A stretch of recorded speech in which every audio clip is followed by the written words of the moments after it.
Hello, this is Retro Vintage Halloween. This is a Robin's Nest by Terry. The host of this collaboration is Up All Night DIY, and the co-host is Indiana Jones. I hope you're not frightened by our spooky little Ghost Doorhanger.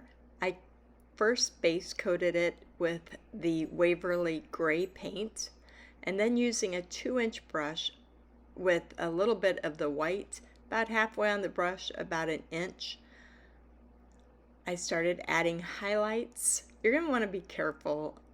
I kind of played around with this one a little bit. Sometimes it started to look like I had hair on him. In the end, he ends up turning out okay. I went ahead and base coated the nose in white. I used a paper towel with a little bit of red paint to make my cheeks. Put my eyes in here.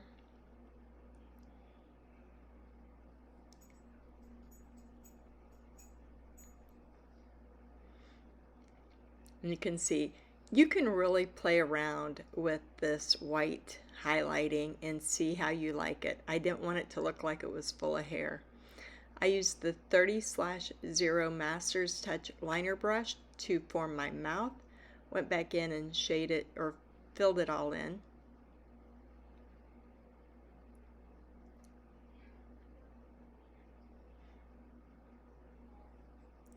Then I floated a little bit of white inside of the bottom part of the eye. A little bit of floating inside the mouth.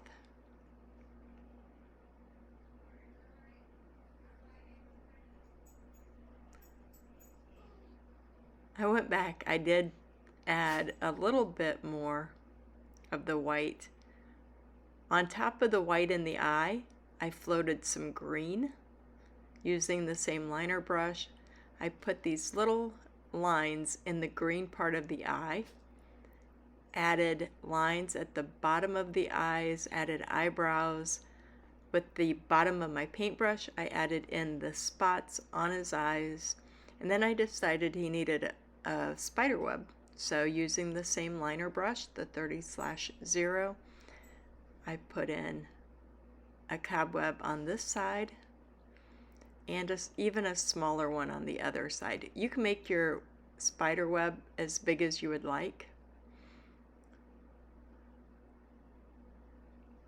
And then using the liner brush, I made this piece of the spider web. I'm going to put a spider in here. I shaded the gray.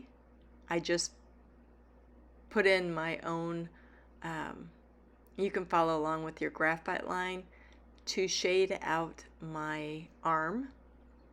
Then place the spider. You can do any type of spider you would like. Took me a while to figure out how many legs a spider had, but there we go.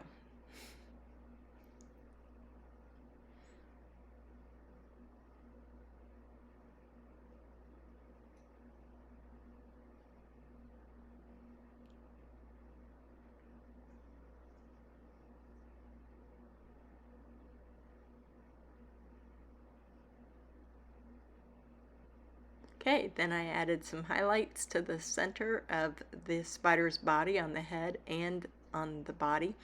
I decided to use a fluorescent, it's not really fluorescent, it's a lime green. I'll put the color on the supply list to write the word boo. But if you watch the regular video, I talked about it would be really cute if you put a fluorescent green in there. Because if you turn this into a yardstake or a door hanger out in the dark, it would glow, which would make it pretty. Then using that liner brush, I used some black to make those letters stand out more. But instead of the green, you could use black for your lettering or orange, either one.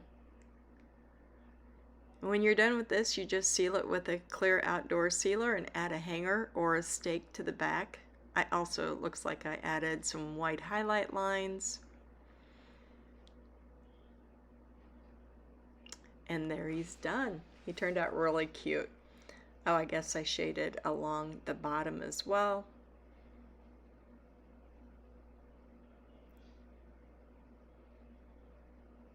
and added some highlight right there on the edges.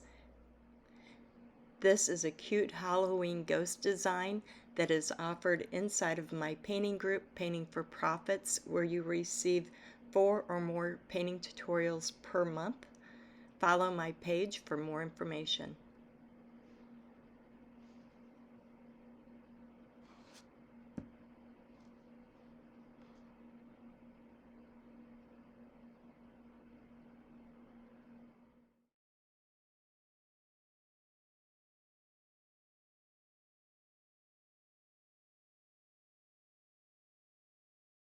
Hello, this is Retro Vintage Halloween. This is a Robin's Nest by Terry. The host of this collaboration is Up All Night DIY, and the co-host is Indiana Jones. I hope you're not frightened by our spooky little ghost.